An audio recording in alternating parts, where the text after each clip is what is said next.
This week on the Stereo Image, we're talking with Matt Donnelly. Matt is a great comedian, actor, magician, comedy writer. Sadly, he's from New Jersey, so there's that aspect. But we like him anyways. Matt's been around for my life and the Penn and Teller life for well over a decade. He's a big shot helping people with the big CW show Penn and Teller's Fool Us.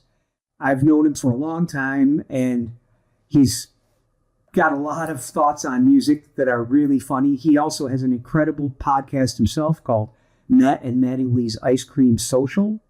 And I'm really anxious to have you all hear what he has to say this week on the Stereo Image. The erstwhile producer. So here's what we're doing. I'll do a wrap up and an intro later. Great. She wants us just to start talking, and then we'll edit it later. Okay. To take out most of my stupidity. It's gonna be a short podcast. What, 5 minutes? All right. So here we are again today with Matt Donnelly, and looking forward to hearing about what you listen to and how music plays a part in your life. Thank you so much for coming on the show. Yeah. And I really have to admit that I'm a fan. I've been a fan for years. Don't let it go to your head, but I think that... why are you lying to your listeners right now? This is a really weird way to start this off. First of all, the two people that are listening have no idea that I've known you for...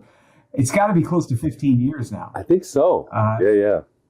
And but no, I mean, I love your stuff, and I love it was such a fun time when Teller went down and you came in and did the show. It was a lot of fun. Oh right, yeah. Yeah, remember those days? That was a blast. That really was That was so fun. But anyhow, this. First of all, I'm sort of trying, still feeling my way with all this stuff. Go for it. But what? Tell me about your childhood. Tell me about when you first sort of became aware of music. I would say, like, for me, it was young, but I mean, because we had 2-player pianos in my house. Right. But for from regular people, when did you start listening to the radio for music, or when did you start listening to records and all that kind of stuff? I grew up in a very standard suburban neighborhood in New Jersey, and so when you say my earliest memories of music, I basically think of what were my older brothers playing on their cassette stereos. In the early 80s. It was basically kind of my introduction to music. And then, that's New York radio market. So it's Z100 and, top 100, top 40 radio, popular music, that kind of stuff. So, yeah, I mean, as stereotypical as it can be, it does start with Springsteen. Is there? But it also starts with Prince and Madonna, and, Michael Jackson, all the people that were just megawatt famous for music back then. Now, was there, I mean, I'm sure there was, when I was growing up in Buffalo, there was an FM station, 97 Rock. Yeah. And they played all the album-oriented rock, and they played all, it was Leonard Skinner 1 minute, and it was Foreigner and Foghat and all that.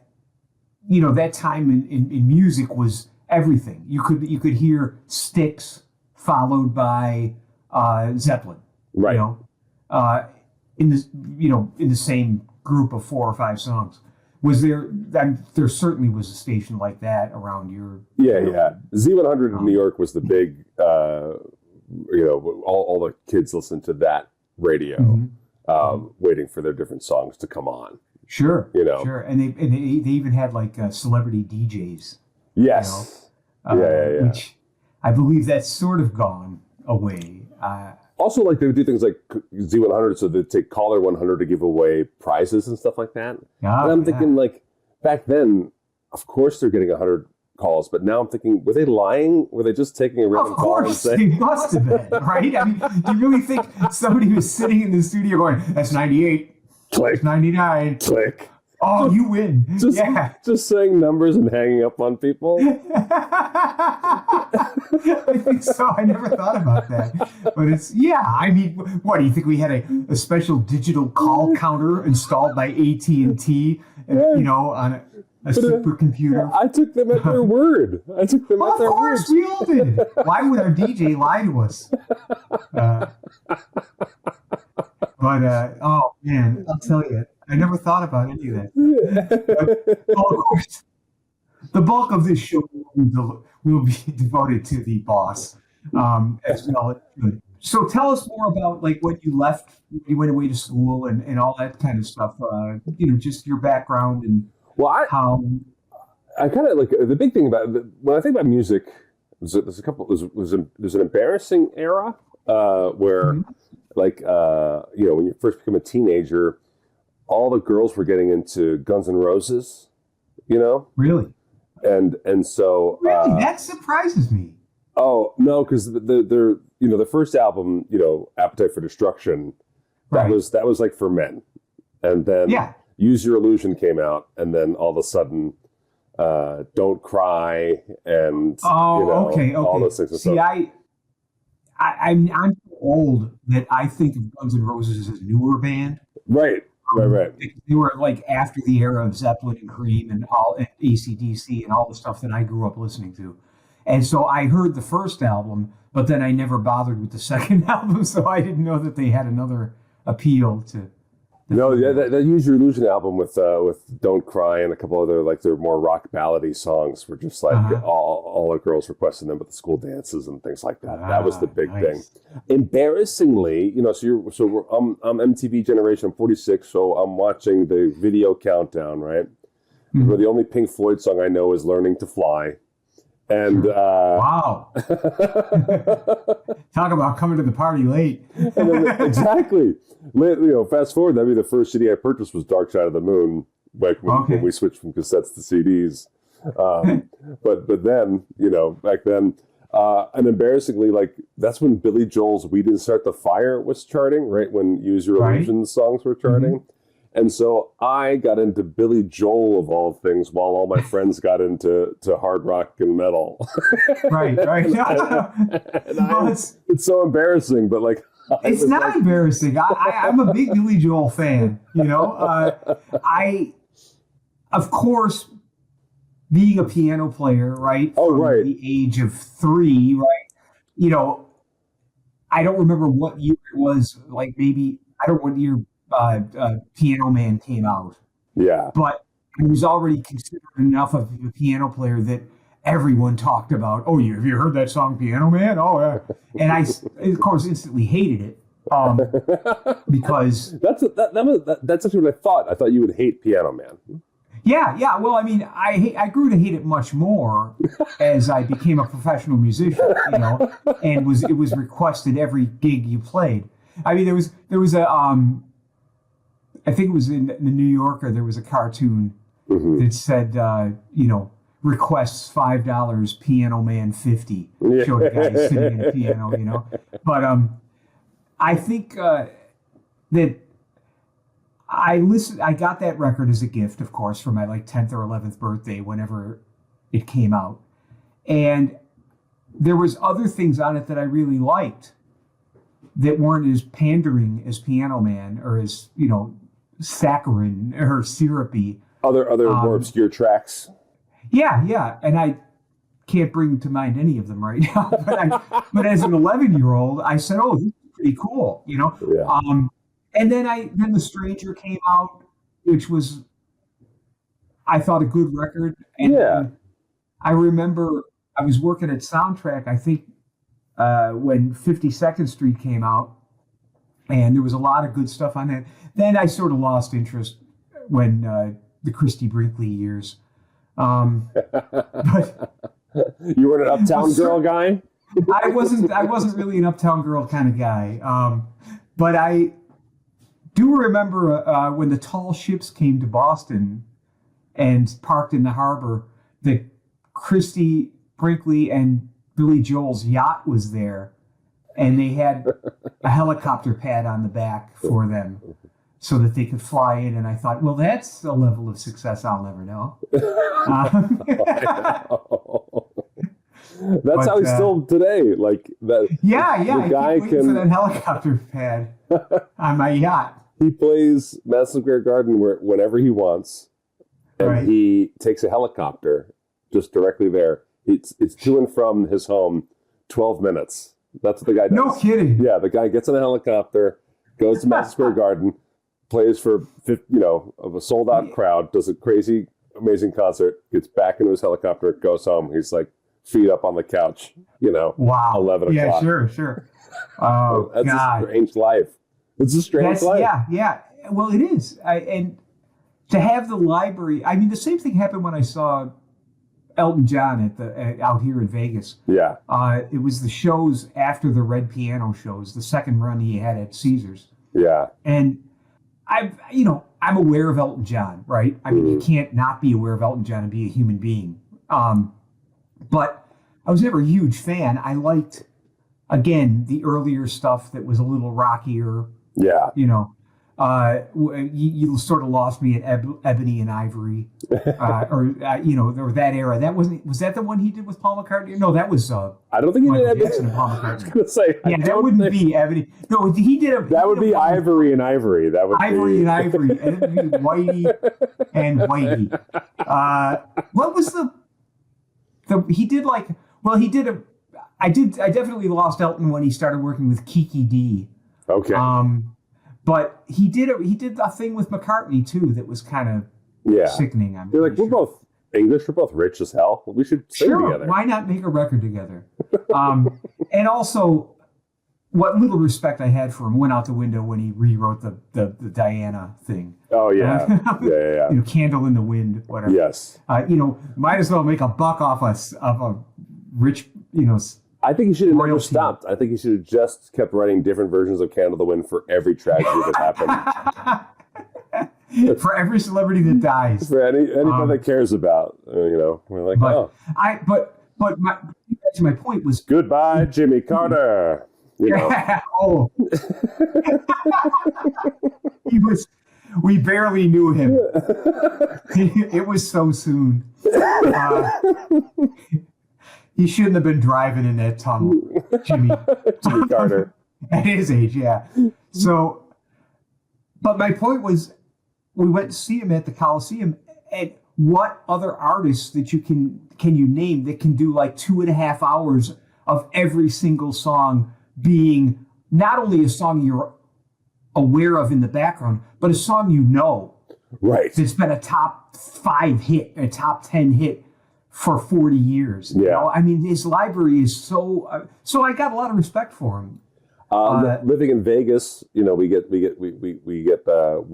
we're small little city, big little town, or whatever you want to say. Sure. One of my friends who worked in PR, his job was to get younger, hot gay guys to put in the first 2 rows of his concerts at the Coliseum. Not for any nefarious purposes. Is that It wasn't Elton's call; it was the PR's call. Whoever ran his shows know that he did better concerts if they saw some attractive gay guys. In the Wow! I got to work on that with Penn and Teller.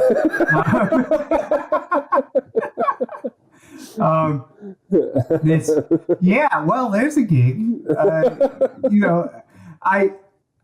I don't know if this will make it out of the editing, but I'm going to say it. When I moved to Vegas, the singer that I came here with was kind of she worked in the studio that I worked in New York. She was 20 years older than me. Yeah. But she had some friends that were high up in the Democratic machine in New York, and did their huge fundraisers and all this stuff. And she said that there was this. Now, again, this is total hearsay, and she might have been making it up, but she claims that one of the party organizers told her that she had instructions to put very attractive younger women in the first couple of rows of every Hillary Clinton appearance. Oh, interesting. And we don't know why that would be, but that was maybe she just wanted to have her crowd look good on television. But it's possible. Anyhow, yeah. Well, we're moving away a little bit from the core, but this whole thing is just this whole podcast idea is just to shoot the shit and have fun. You know? Yeah. And with music, creative people like yourself, and I use the term loosely with myself, I found that they all have music that they like, as opposed to people that aren't more arts related or arts centric or writers, or people that work a regular blue collar job don't necessarily have strong opinions on music.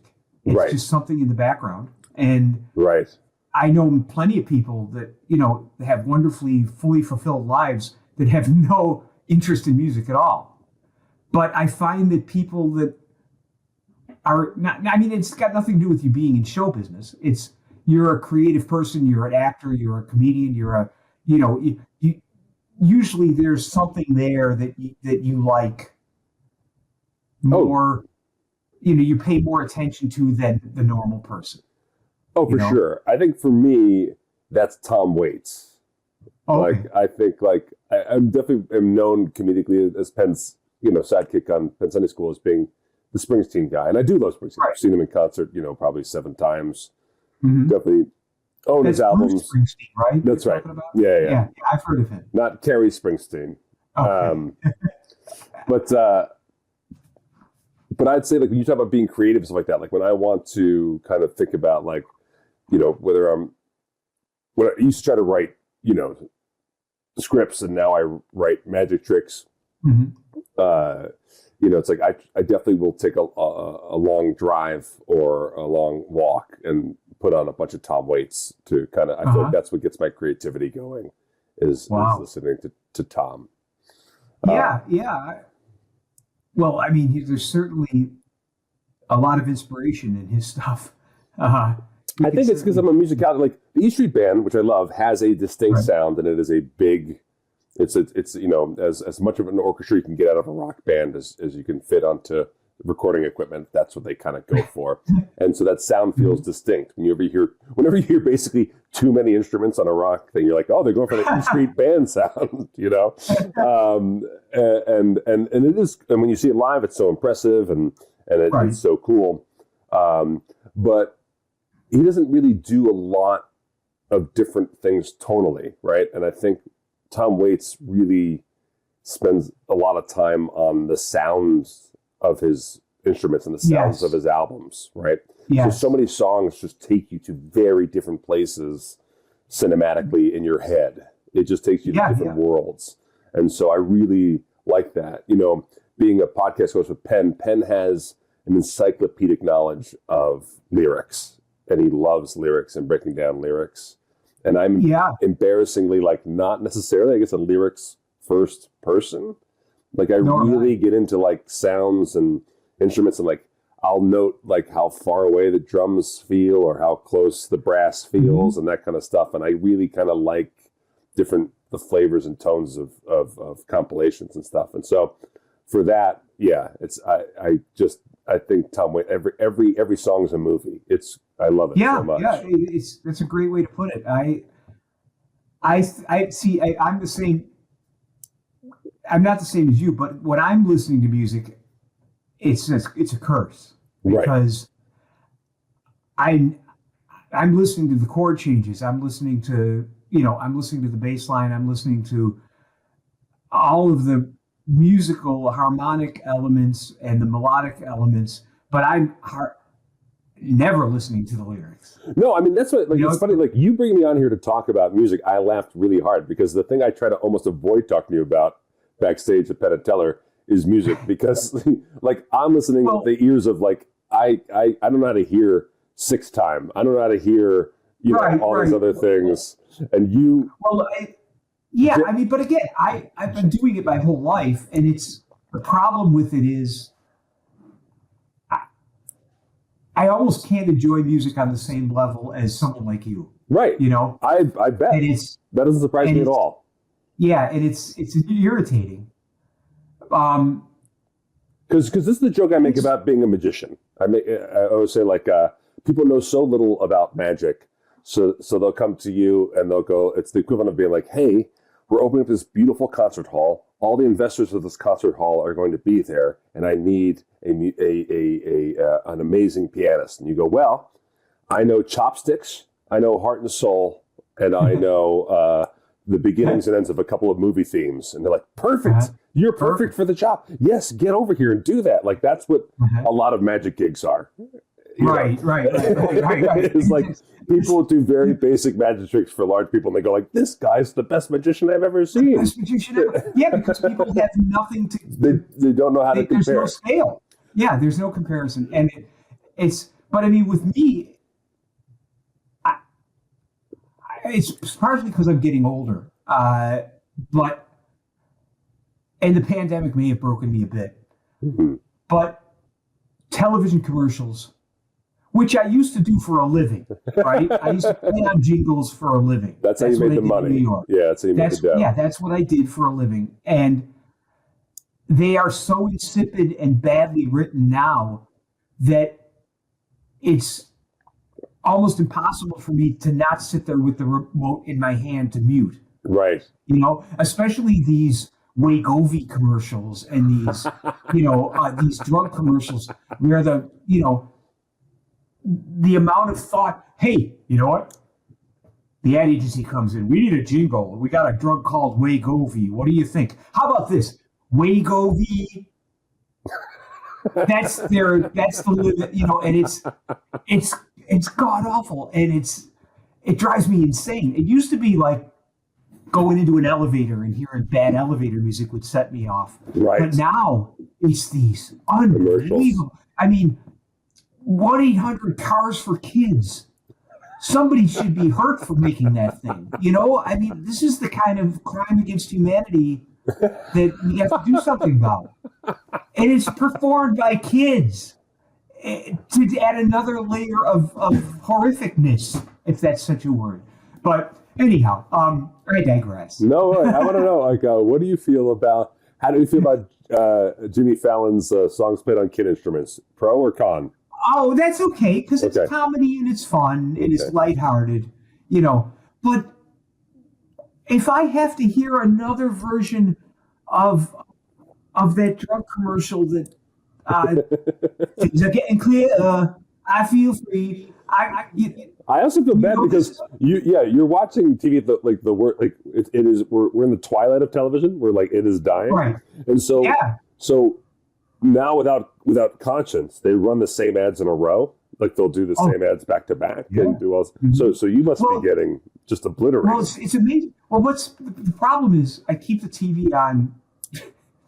This is where they knock at the door. I keep the TV on for my cats, right? Because they like to be entertained. But what's amazing is it's television. The reason we're seeing so many commercials, according to my friend John, who owns the studio that I used to record commercials at, is advertising has become so much cheaper. Yes. Yeah. And so,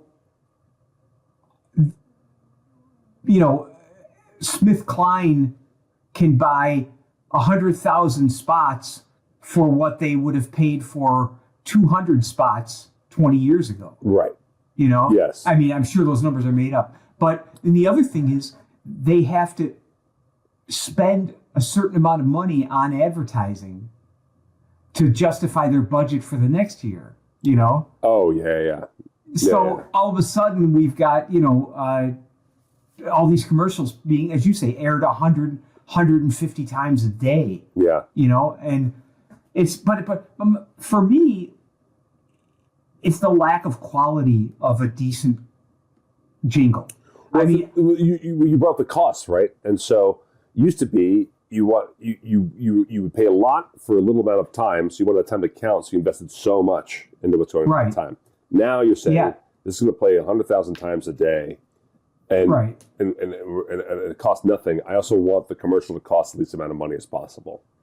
Yeah, and when I was doing jingle work, you hired a studio, the ad agency, Yeah. and you brought in Steve Gadd, and you brought in Eddie Gomez, and you brought in, George Young and all the top musicians in New York that did 200 jingle sessions a month, Yeah. and you paid them a lot of money, and somebody composed the jingle, and then they recorded it, and that's how it was done. By the time I left New York in 99, almost every ad agency had an in-house production kid sitting at a computer writing a jingle Right. and doing it on Pro Tools. And now they're doing it on, Sonar. Yeah, now they're just It's Yeah. so that whole business went away. Guys that I knew that had made their whole livelihood in studios in New York were retiring by the time I left. Yeah. It just had gotten down to 2 sessions a month. So yeah. But that's what music. But that's a long-winded way of saying that I try to shut myself off from listening to music and ignoring it as much as I can, unless it's something I'm actively involved in. Well, something's like schooled in jazz, right? Like I relate. You may find this offensive, but I relate in that, in comedy, especially improv, when people switched from short form to long form. Mm-hmm. Like short form for people listening, it's like whose eyes it anyway? Theater games. They start and end 4 minutes, and then it basically just becomes a really good way to play them. And so, yes, you're technically improvising, but you know how to play it like a hit, right? Sure. And also, when you start doing long form, you get one suggestion, you make up anything you want for a half hour, right? Mm-hmm. So sometimes you would do cool, more theatrical stuff. Sometimes you still do super fast, hilarious stuff, but you could basically make any kind of theatrical piece you wanted. And then we also came up with different forms and formats for ways to participate. And that was the first time when I switched to that in the early 2000s and, studied from Upper Scissors Brigade, with, Amy Poehler, was one of my teachers. Sure. Like that was the first time I felt like I could talk to musicians like an artist. Is what I was like. No, that's not offensive at all. But it makes me watching comedy difficult. Like I have to watch like bloody, spy thrillers to go to bed. I can't watch comedy to go to bed because my brain won't shut off. Right. No, it's exactly. People often say to me, I listen to music while I read. Yes. And to me, I can't do it. I can't. I'll read the same line 4 times in a row while I'm saying, wait a minute, what did that trumpet player just do? Wait till you hear what they do with this podcast. It gets way worse. I know. People are going to actually be throwing out their garbage while listening to this. Well, that's the weirdest thing. I've got a lot of CDs out, right? Yeah. I've been making records since the 80s. Yeah. And one of the weirdest compliments, quote unquote compliments I get is, and they mean well, but they say, "Oh, I love your stuff. We put it out while we're having dinner." And I'm like, "Oh, great." Because that's where people put jazz in their mind, right? Yeah. Jazz it's like is for dinner. My entire life's work that I've spent, 60 years working on. Yeah. And it's nice to put on in the background while you talk about how your day was. As a podcaster, I'm telling you right now, people with an authentic smile ear to ear say, "I listen to you when I go to sleep." Oh, sure. Yeah. No. It's and that's fine. But everyone's different. But I can't listen to music first of all, in the old days, I was like a junior audiophile. Mm-hmm. You know what I mean? I had a Thorn's turntable and I had a Macintosh amp and I had just the right speakers that I saved up 3 years to buy. And I would sit there and listen to music, and it was an experience. Right. And nowadays, if I listen at all, it's in the car. Right. Or occasionally I have a home theater. I'll go into and listen to a couple of songs before we start watching a movie. Right. But the days of me sitting there listening to a whole album, which I used to do all the time. Right. It's just that was an activity. It's gone. You know, that was something you did. When we were young, we would sit around and listen to albums. We wouldn't say, hey, let's take pictures. Right. And now, hey, let's take pictures as an activity that we find strange. And sitting around listening to an album would be strange to young people. Right. Right. Yeah. Like they, but like, do you like, so when like, say a popular band goes for alternative time signature or adds instruments they would normally work with, do you like that more, or do you not care, or like what? How does your jazz brain listen to popular music? Is what I'm asking. Well, it doesn't. I'm still listening to Sonny Rollins records from 1957, but no, it's. I can still sort of just listen for the impact that it has on me. Yeah. And then I can pull it apart and say, why did I like this better? Yeah. You know, what is, oh, wait a minute. Why is there a tuba playing the bass line in this Lady Gaga song? You know? So those little choices do turn you on. You do like. Oh yeah, you can hear that. Yeah. I mean, I can hear that, but I don't spend a lot. I mean, honestly, I always said I wouldn't be one of those old guys. I mean, Penn loves to, like, it's his joke that I'm this angry old man, get off my lawn stuff. And it's all an act. I mean, I think he knows that I'm not anything like that. Yeah. And I play it up because it's funny, right? Right. But I never wanted to be one of those people that wasn't in touch with what was currently popular. Yeah. Because I didn't respect old people when I was young that didn't know who Led Zeppelin was. Right. You know, I thought, oh, they're old farts and stuff. But I got to tell you, as I get older, and this is not a meditation on aging, but as I get older, I find that the space isn't there for it. I don't care about and also music has just changed so much, because up until the hip hop revolution, and even there's plenty of hip hop that's amazing to me. Right. But up until the corporate takeover of the streaming eras, where there really is not a lot of musicality, with exception of a few. I mean, there's artists, of course, and again, Lady Gaga, people like that. There is plenty of smart, interesting music being done. But I think that as I've gotten older, I've lost interest in learning about it. Yeah, I also think it's so challenging for a modern musician, right? Like because we know so much. So statistics come out all the time. Yeah. So when you're trying to play games, basically we've turned everyone into the suits we hated, right? So So now we all have to follow the trends, and we all have to follow ways to get. Gatekeepers are gone. Yeah. I mean, the A&R guys don't exist anymore. It used to be you worked, you got a following, you developed as an artist, and you got the right to make an album. Yeah. And that was you got signed to a label. That was a lifelong goal, right? Right. And now it's every single person in the world is putting product out on YouTube and Instagram and Bandcamp, and no one's guarding that. No, there's no case.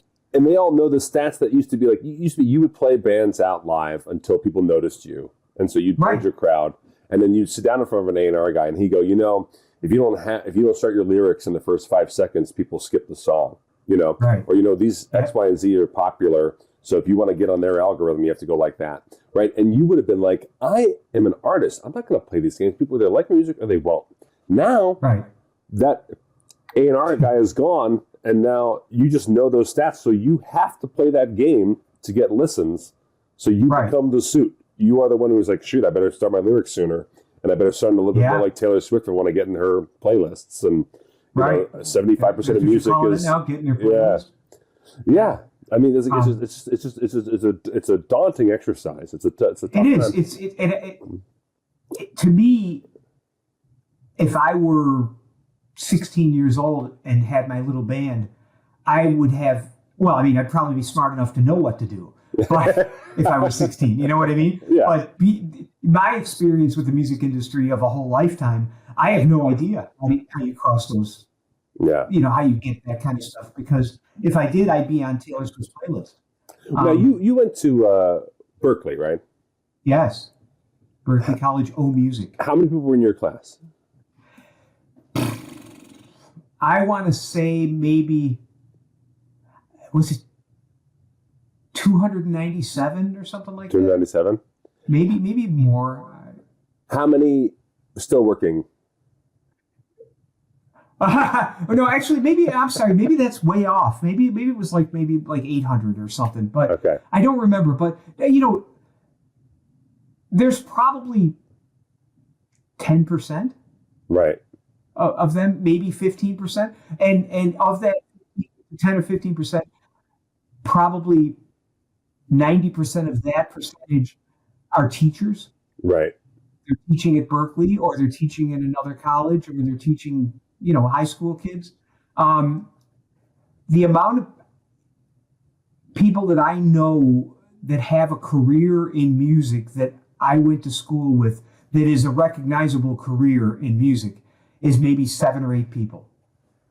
And some of them I'm cheating because they were there at the same time I was, but weren't in my, graduating class. Right. There was a guy named Jeff Keezer who was a great piano player.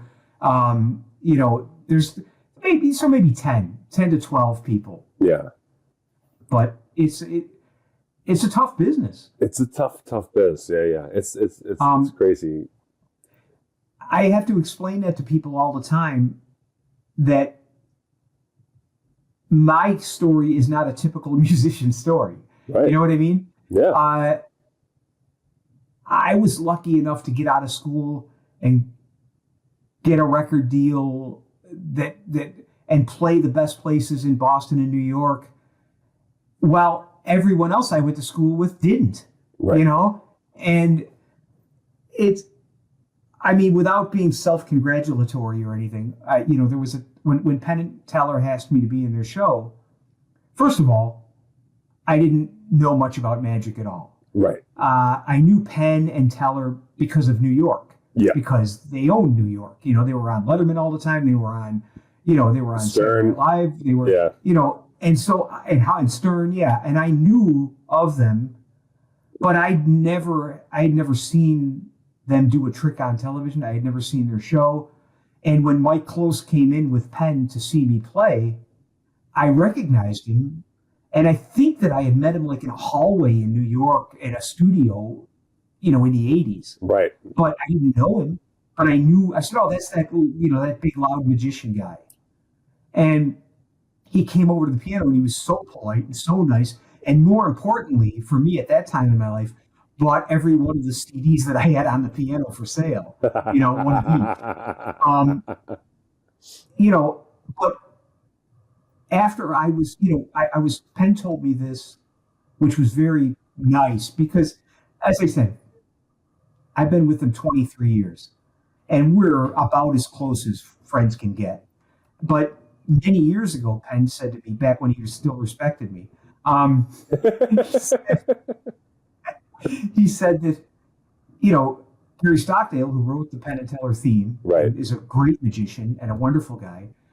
When they talked about adding me in the show, Stockdale said, well, I'll pack up my family and move to Vegas to be in your show. Oh, I didn't know that. Yeah. And I mean, I don't know if this is proper or not to say this, but Penn said, we don't need a piano player in the show. We want Jonesy. Yeah. And what that was he understood that I'm doing something differently. You know what I mean? Yes. I'm not an average piano player. So I've been so lucky that, if Penn hadn't played Dickie Smothers bass, I don't know what I'd be doing right now. Oh, no, I know. But still, no, I remember, so I work with the guys, particularly when Fool Us comes around. Yeah. And we were working on a trick where Teller was producing flowers from a tree and doing a whole bunch of yeah, Four Seasons thing. Yeah. And so they brought me in, and they bring other people in too, right?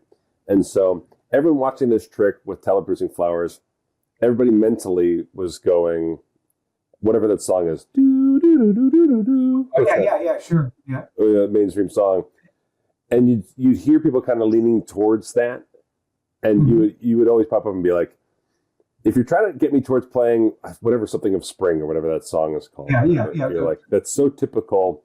And it's such bullshit. We're not doing that for this trick kind of thing. And Penn was always like, yes, like this is why I like working with Josie. Like Penn hates really straight across the bow. He thinks, and I think he's right. Magicians choose the most mainstream, most obvious, most important, beautiful song to go along with their terrible magic tricks, right? Well, the thing is, they don't know any better. That's it. You know, I mean, yeah, there's certainly the underlying pretension in this will lend weight to my yes, trick that I bought from a magic shop. If I put Bach behind it, yes, make it more important. But the other thing is they don't know music enough to know what would be hip or appropriate. I mean, it's right, and the first idea that's popping in their head is the best idea, right? Right, exactly. Yeah. And there's a trick in the show right now, the blues kazoo bit. Yes. When that was proposed, when Teller came to me with the idea, his idea was, I think there should be a fugue behind this.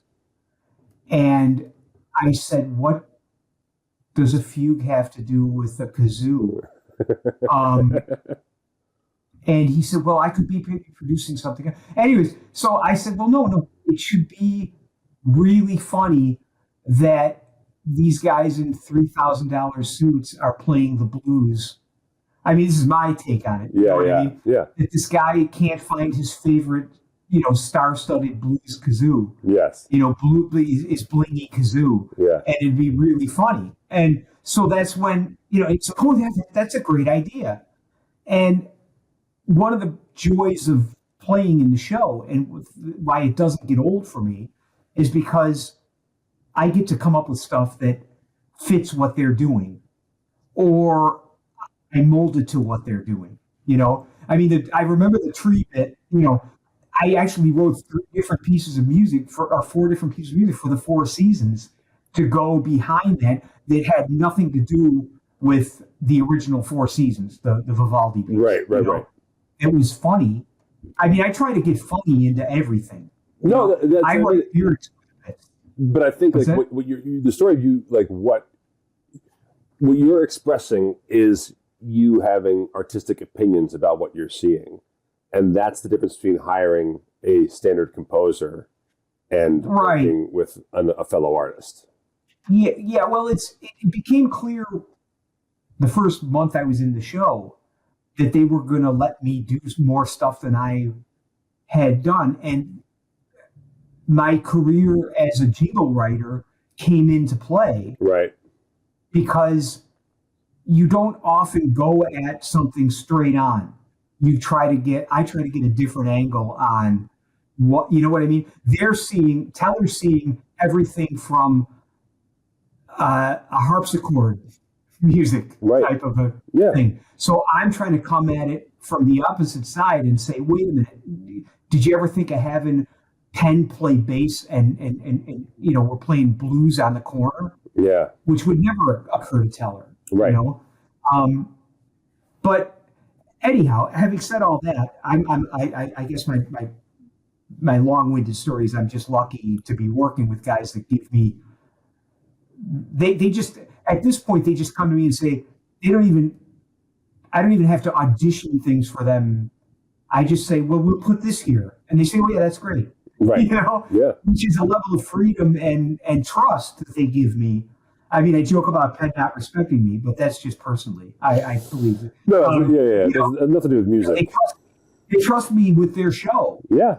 And what was But the first night that I played in their show, I was panicking because I had never ever been in a situation where I could fuck up two guys' show that were the best in the world at what they did. Right. You know what I mean? Yeah. I mean, if I'm playing a gig, whether it's at a jazz festival or a nightclub, if I make a mistake, I can cover it, and nobody knows I made that mistake. Right. If I start playing the wrong music in the middle of the Penn and Teller show on Broadway, people are going to notice, and it ain't going to be their fault.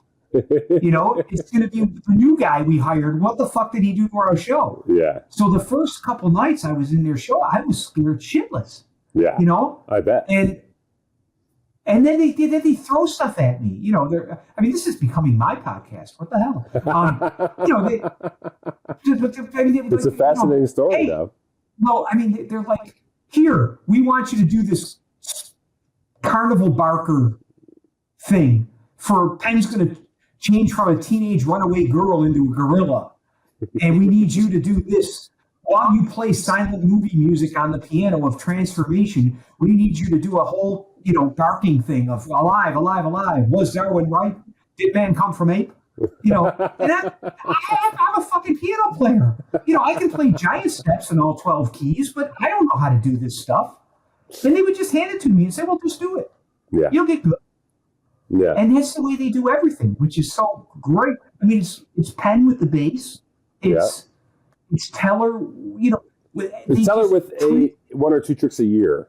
Like Kazoo was something he's working on for 2 years. They treat everything as if it's a magic trick that they just have to learn the moves for. Yeah. And it's that kind of dedication. And I mean, they're not young. Nope. You know, but they still can apply. I mean, Penn learned in Spanish. Yep. And now Morse code for whatever god awful reason when he's in his bunker after, you know, next year. Words coming from the army. You know, he saw the nice, beautiful clicker that his friend Tim had and just got into Morse code just strictly because he wanted to have that on his desk. The beautiful clicker. Okay. But, well, anyways, so now let's ask, this is a touchy question because I'm a touchy guy. Yeah.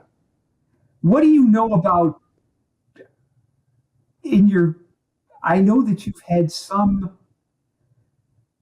You can just ask it straight out. I'm fine. Okay. Musical theater. It pains me to ask this because I know you've had plenty of experience with those types. And I mean, you're married to a wonderfully talented person that's involved in that. But we finally shook loose, and now it's just a proper comedic host and no longer. Oh, yeah. Good. It's a step in the right direction. Now she hosts Absinthe in Atomic Saloon. It's much easier than. Oh, good. But I remember I went and saw around those types. I saw Mamma Mia. We moved to Las Vegas to just cast the Jersey Boys, right? So we come out here, and I'm seeing Jersey Boys a lot. But then but she was in Mamma Mia right before we met. She was in Mamma Mia out here, and then we met doing improv, and then we moved back out to Vegas. I moved here for the first time. She moved back out here. Mamma Mia was closing.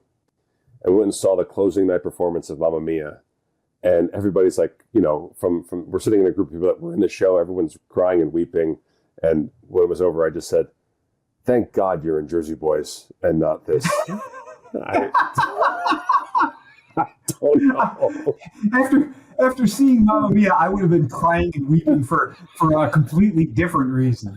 Like, I don't know if I could come see this every week, and I don't know. You know, we're at that phase of dating where maybe I can say, honey, just go to work. Let me know how it was, right? I mean, it's the novelty of seeing Jersey Boys is worn off. Yes. Yeah. But I guess my question is, you don't listen to that stuff for your own enjoyment ever, do you? No. I don't. You know, it's funny because like, my wife is indeed like fourth generation show business. Right. Her mom was in musicals and stuff, and so on family trips, the Broadway channel will be on Sirius satellite radio, that kind of stuff like that. when I was growing up, I mean, and many jazz standards are based, they're songs from musicals from the 30s and 40s and 50s. And I'm sort of fine up to Pippin, you know? Yeah. I mean, it's certainly Jesus Christ Superstar I loved, you know? Well, I bet there's an element you don't. Basically, it seems like a lot of musicals are written purposefully so for each part to have a moment to really show off, right? Right. To really kind of take the vocals to crazy places to really. Yeah, but also when even before the Disneyization of musicals, you know, there became this almost every musical singer, every performer sings with an artifice that just bothers me. Nobody sings like that, really. I mean, if you were to hear even Michael Bublé sing a song from Phantom, he's going to imbibe some sort of feel and emotion into it that doesn't feel completely grafted on and artificial, that this person, you know, stood in their dressing room and said, I'm going to really feel it tonight. You know, there's certainly skill to it, and it's a talent. But so basically, your question is like, how disgusting are you? Is basically your question to me. My question is just how low will you go? Have you ever been caught in a room by yourself listening to any musical, singing Phantom of the Opera or something? Right, exactly. Or Les Mis, you know. I went to performing arts. I went to performing arts high school. We put on musicals every year, and I went to college briefly for fine arts at Montclair State. And so going to New York and seeing Broadway shows and convincing myself that they were all amazing and that I want to be in this world was a brief period of my life. Good. Well, I mean, you got past it, which is the most important thing. See, it's the people that we know that can't get past it that I find really disturbing. I mean, you know, 50, 60-year-old men going to see musicals for no reason. It's a world, man. I think it's a world. It's very strange. And I think that mostly they probably still live in their mother's basement. Yeah. There's something wrong with all that. But anyhow, or they got an event. But this leads into my other question that I've been trying to ask everyone.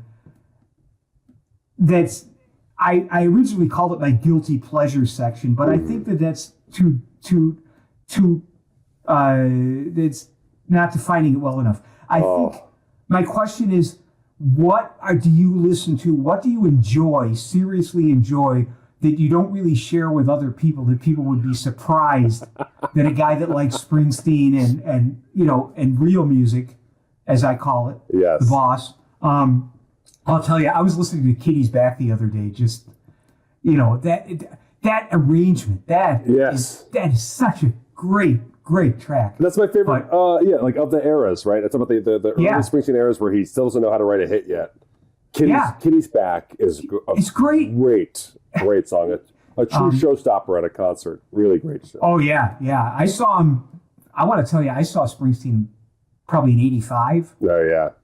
Right around when the 3-record set came out. Yeah. Of All of the Lives. Maybe it was '84. Anyways. So what do you listen to? Well, I mean, what, not even listen to, but what if you hear it on the radio or something, you go, oh, I really like this. And you shouldn't. Ray LaMontagne. Okay. Do you know Ray LaMontagne? I don't. I'm not even saying his name, but let me bring up his Trouble is probably his most mainstream. Oh yeah, song. I know that. You Are the Best Thing. Okay. You like that, huh? He has some other songs that are just really well done, and that's the thing. Is like, I'd say I have a more embarrassing answer, but I haven't done it lately. But I'd say when I was coming up, the most embarrassing Seal. Oh yeah! Oh Jesus! And when I remember being, the stories. I remember watching MTV and then saying like, "Hey, there's a new song out here. It's called Smells Like Teen Spirit. It's from Seattle. You guys have to watch it." And I remember seeing the first time Kurt Cobain. Sure. And it was like a light switch. My older brothers were dressing like Don Johnson to go to parties, and suddenly all of us were in flannels and corduroys. Like, just like a light switch. Yeah, it was that much of a cultural... But I was watching TV because I wanted to hear Seal's Crazy.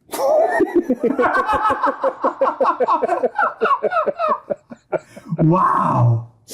That's good. And then he put out other albums where it's like, it's so clean. Like, it's the most pop. And I was like, oh, just the absolute, like, every instrument is at its most perfectly recorded. Oh, yeah. It's engineered to within an inch of its life. Yes. And I, like, appreciated that. Yeah, in some way. But I haven't thinking about how far the drums away. So, that's it. Yeah. But I haven't gone through that in a long time. Well, that's good. Well, no, I mean, as I say, the thing I tell everyone too is the thing that people don't think I would really enjoy that I love is like the Commodore's Brick House, right? And all the really, the P-Funk stuff and Wild Cherry, Play That Funky Music, White Boy. I don't know if it's because it came out at that time in my life, but then I go back and listen to it, and the groove is so deep, the funk is so heavy on that stuff that it's also analog funk. It's not the digitalized funk that is today. Right. Yeah. You know what I mean? Yeah. And I love that. Yeah. But and Blood, Sweat, and Tears, and Earth, Wind, and Fire, and I like horn bands. And it's one of the reasons I like Kitty's Back so much because that horn arrangement is phenomenal. Definitely, and I love like Studio One rocker, like the early reggae, like that kind of far away, poorly recorded brass. When people sample that and put that in modern songs, like I love like an old reggae sounding brass in a song so much. And the amazing amount of reverb that would be on that stuff. Yes. I mean, the guys like in Jamaica were just like, oh, put it up, man. Just keep turning it up. And they just, you're like, there's like a 40 millisecond delay between when they actually played the instrument and when the sound is getting into your ear. I mean, it just sounds exactly. It just sounds like the mics from like on a differn boat, like they're playing on a different boat. Exactly. And the mics across. I'm trying to think of some. I mean, we've got so much great stuff and so many. You've been such an incredible guest. Oh, thank you. So far, the most fun I've had doing this, because. Well, you know what you're doing, and I don't. So, which is even better. I just think that there's, you've got so much great stuff that we've talked about that it's really fun, and I'd love to have you back again because we haven't even scratched the surface of how many times you've seen Mamma Mia.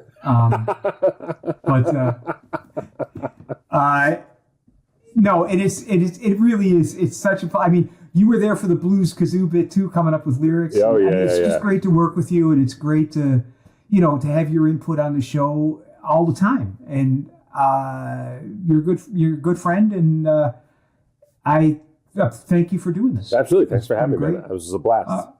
All right, now go do your own podcast. I will. We're going to go do my own. I heard about these podcasts, and I think they're catching on. It's a new thing, but I'm trying my hand at it. Yeah, programs for the ears.